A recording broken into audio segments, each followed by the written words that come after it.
Last time, we told the story of a captive boy who built a kingdom from nothing and outsmarted the British Empire for 20 years. This time, we are staying in the same delta, the same creeks, the same palm oil, the same imperial pressure, but meeting a different kind of man, not a former slave, a prince, a man who inherited wealth, built it into something the British described as the most formidable private military force in the entire western Niger Delta, and then watched a British naval armada come to take it apart.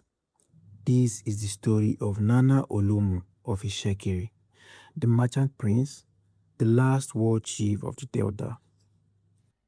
To understand Nana, you have to understand the Itsekiri. They are a people whose entire identity was forged in commerce.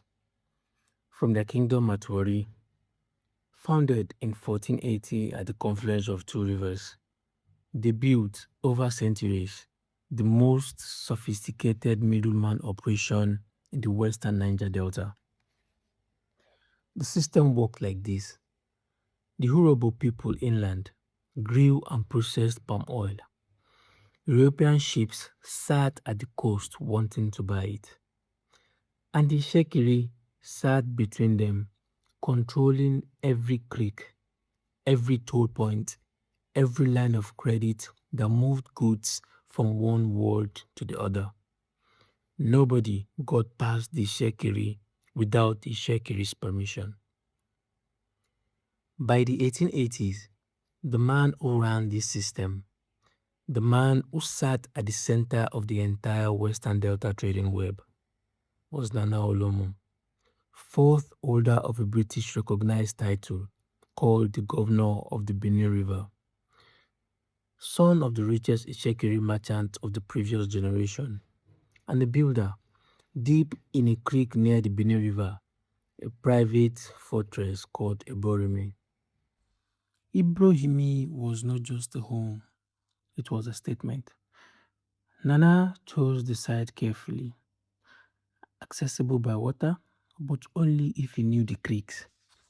He built it up over years, a royal compound, warehouses stacked with palm oil and trade goods, quarters for his warriors, and an arsenal that, at its peak, contained over 100 cannons and more than 1,000 firearms.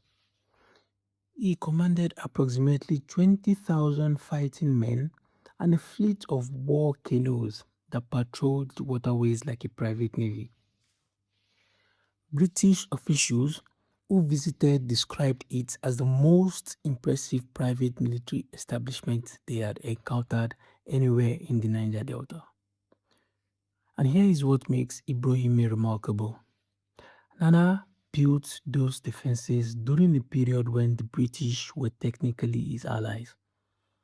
He signed a treaty with them in 1884, and even then, he reviewed the documents carefully and struck out the clauses that would have given British traders unrestricted access to his territory.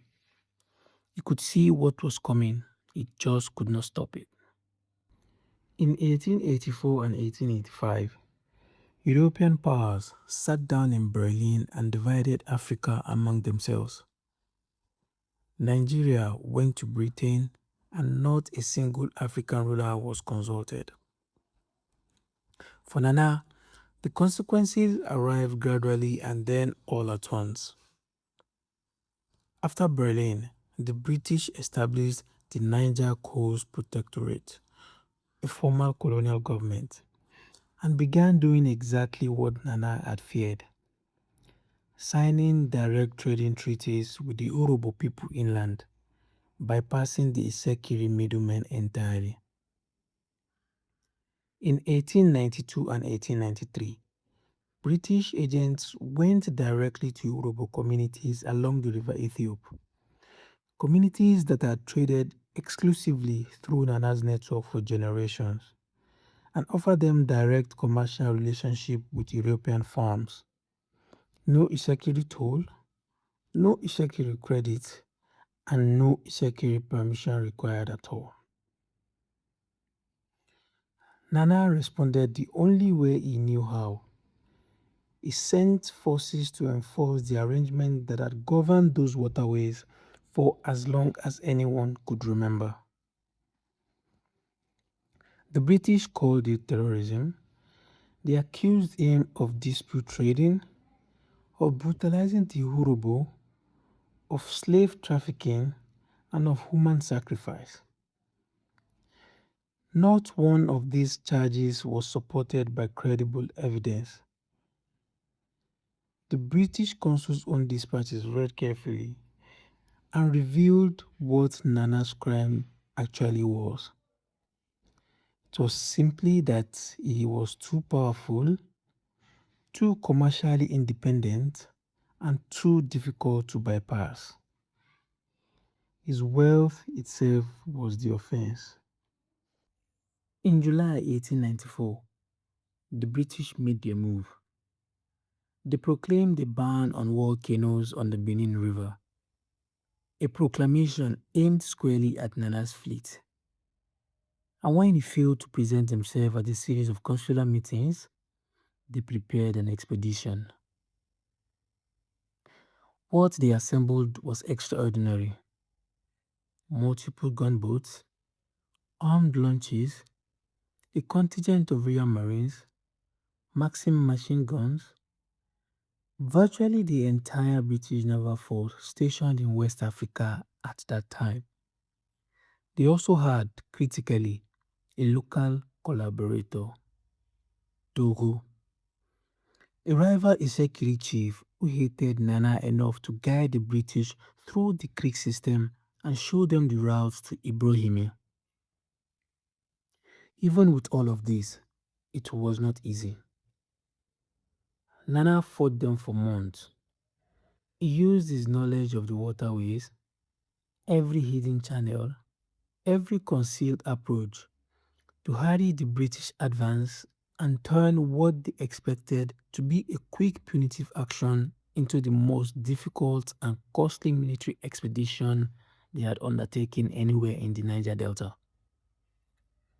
Contemporary accounts describe his resistance as bitter and daring, and as skillful as it was brilliant. Ibrahimi finally fell on the morning of September 25, 1894. British guns had torn it apart, but Nana was not inside it. Years before the siege, Nana had his people excavate a series of artificial waterways through the surrounding swampland, hidden escape routes that appeared on no map the British possessed. As the bombardment reached its climax, Nana slipped out through these channels with one wife and two sons. Those 400-man search force scoured the creeks for days. They didn't find him. Eventually, after a journey through sympathetic Ijaw communities, Nana reached Lagos, outside the protectorate's jurisdiction, and placed himself under the care of a friend. He was free, but his fortress was rubble, his commercial empire was gone, and his goods had been seized and sold by the British to pay for the expedition that had just destroyed everything he built. Weeks later, he gave himself up. He walked into the governor of Lagos's office and surrendered on his own terms in his own time. He was taken to Calabar for trial, found guilty, and deported to Accra in the Gold Coast. Nana spent 12 years in exile. Unlike Jaja of Opobo, who died at sea before he could reach home, Nana survived. In 1906, he was permitted to return to Nigeria.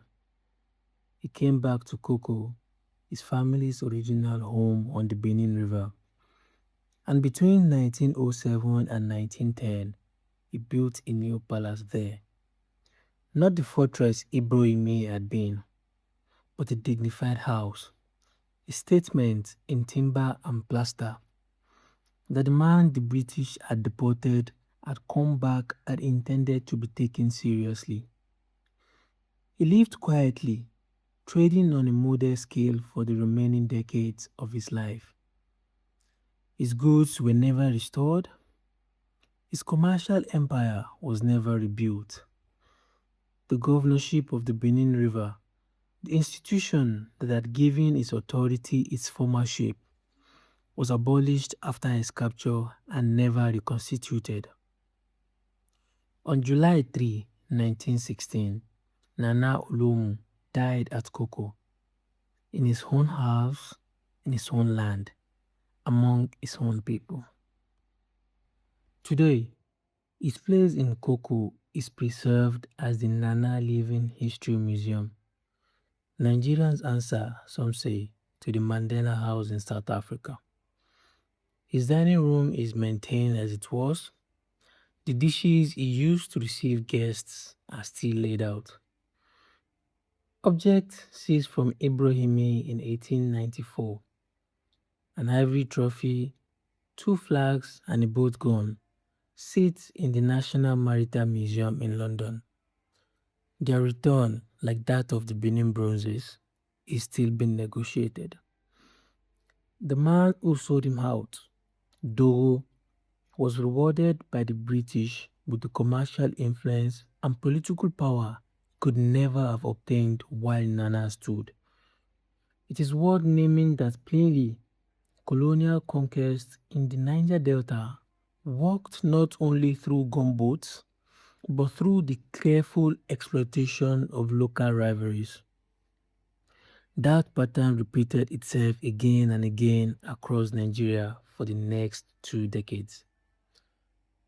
Nana Olomu was not the last Delta chief to resist British colonialism. Next time, we'll tell the story of King Koko of Nembe, whose 1895 raid on the Royal Niger Company's headquarters was the most audacious single act of Delta resistance since Jaja himself. But Nana was the last to make the British work this hard, deploy these many ships, and pay this much in money, in men, and in reputation for what they wanted to take. That is not a small thing. That is legacy. Thank you for watching the video. We really hope you enjoyed it. Please don't forget to like, comment, and subscribe for more videos. Thank you.